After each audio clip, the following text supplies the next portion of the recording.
So I traded with a guy to get this excavator. He used it for his business, but he upgraded his fleet and this one was retired to farm use. He said it ran away from him and he quit using it, so I didn't know anything about the operating condition upon delivery. But for what I traded for, I was ready to replace the engine if I had to, because it was a pretty good deal on the surface.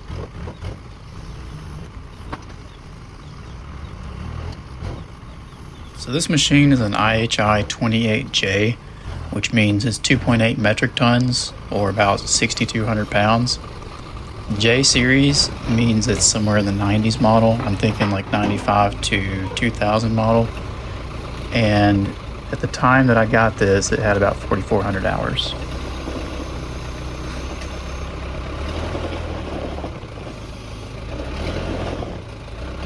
Now, IHI is no longer produced. The company was actually bought by Cato Machinery in 2016, and I think there's one headquarters or location in America left. Unloading it from the trailer here, there was a small casualty. One of the rungs on his ramp got broke, but coincidentally I actually had a piece of angle iron the same size as what he had, so I just gave that to him so he could get it fixed. So what did I trade for it? What you see here is a roughly 90s model gooseneck trailer. It was a 14,000 pound capacity, single wheel with a fairly new deck, and I just put new brakes and bearings all the way around on it. So it was a pretty good trailer. It was listed on Marketplace for $4,250 or trade. Bye gooseneck.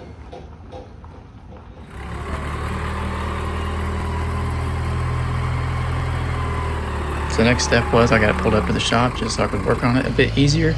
I didn't want to have to carry tools all the way across the yard. But there was a little bit of damage to the yard, but nothing that I can't fix.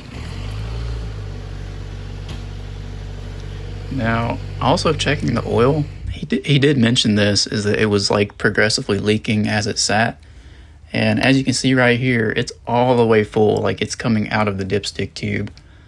I did smell it, and it smells really strong, like gas. At least that's what I thought at first.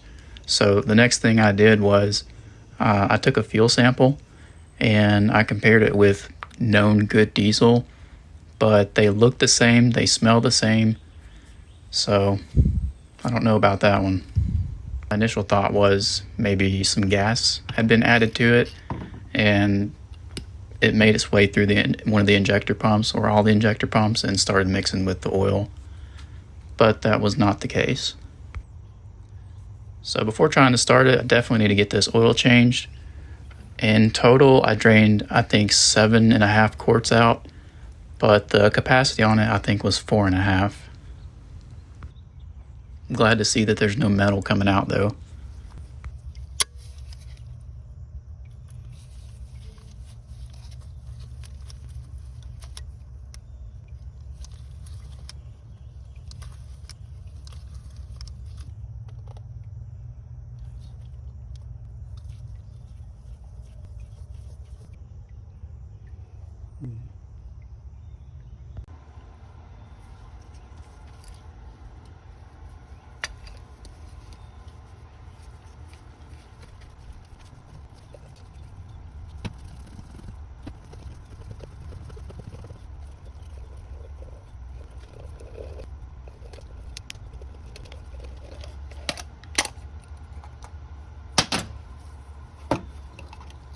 I also went ahead and cut open the oil filter since I do have a cutter for that.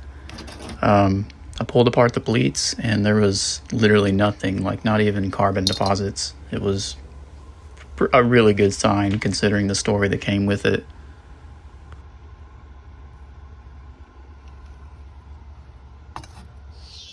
So now that I got the oil changed and checked all the fluids, I'm gonna go ahead and try to start it for the first time. Now this is actually the battery that came with the machine, and it still had a charge on it. So I don't know the timeline of when he stopped using it, but that was kind of good to see. There was a loose connection there on the positive, but I got that sort of temporarily fixed. And here we go.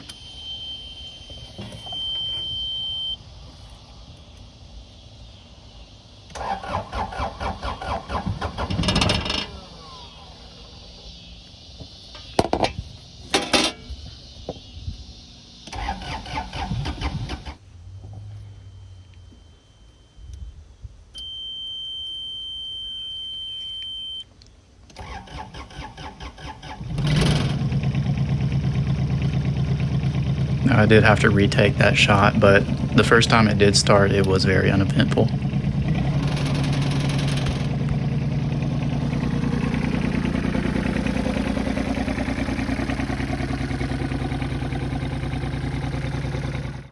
So seeing as it runs, I went ahead and moved it closer to the shop, and I went ahead and started greasing everything and double checking fluids, because the boom has to be in a certain position to correctly check the hydraulic fluid.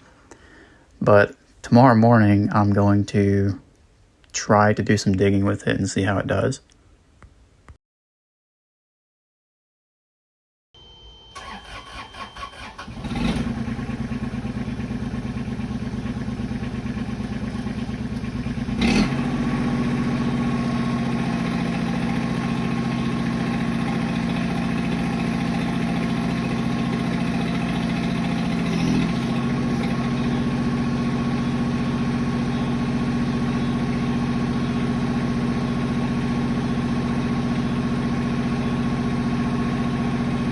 So after running it for maybe a minute or so, I went ahead and checked the oil again just to make sure it's up to full and to make note of where the level is, because if there's a problem with fuel getting in the oil, I'll need to know how quickly that's happening.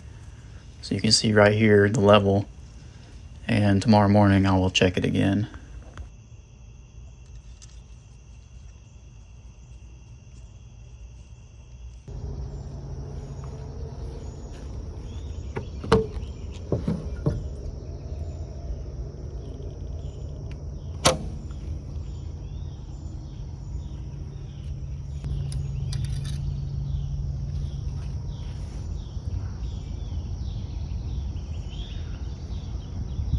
Well, it didn't fill back up in a day or overnight. Another thing to note about this is it's probably not relevant due to the nature, but it could be, is that the fuel tank is about half full, maybe like a third. So, you know, it's probably about this full, and you see it's about the same level as the injector pump. I'm still thinking that with the misfire that I have, this injector pump's been replaced because the bolts have paint chips and there's no paint on the injector pump, whereas these other two have been untouched. I'm thinking that might be the first culprit to check.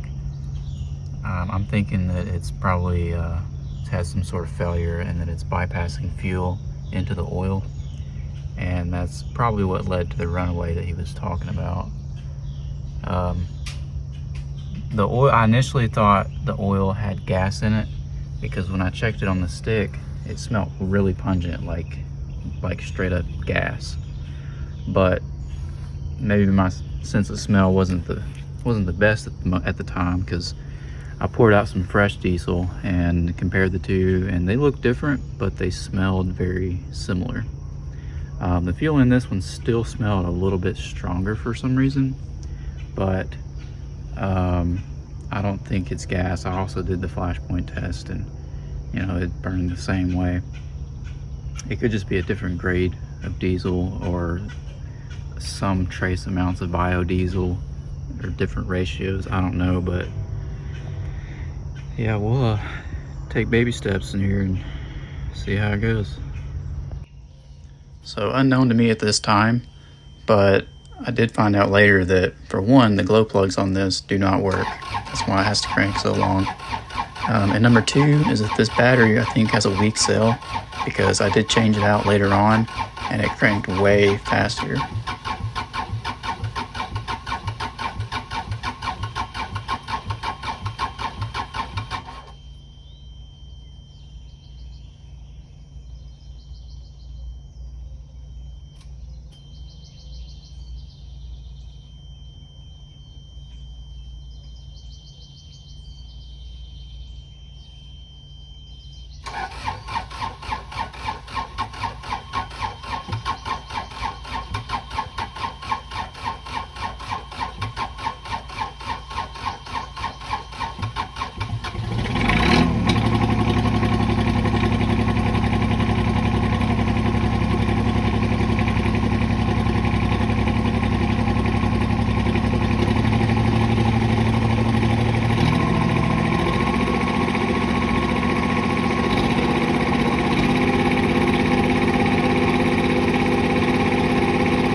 Alright, first problem discovered.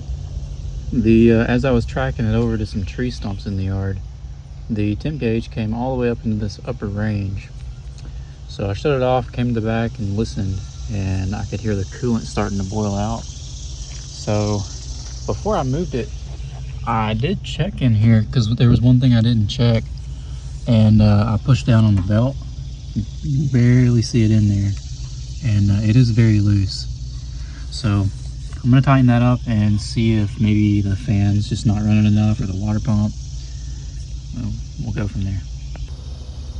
So we got the seat folded forward here, and there is an access panel to the back of the engine. It's not very large, but it's got three, or we're supposed to have four 10mm headed bolts in there. And you can see the alternator right there. So that makes this so much easier. And also, just to show you how loose the belt is, it's pretty loose.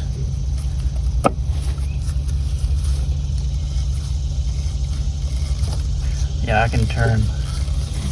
Wait a second. Oh no.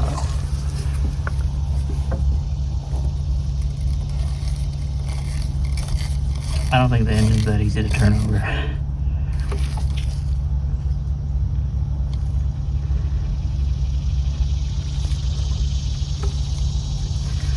So it looks like it may be an issue with the crank pulley, because this is pretty easy to turn by hand.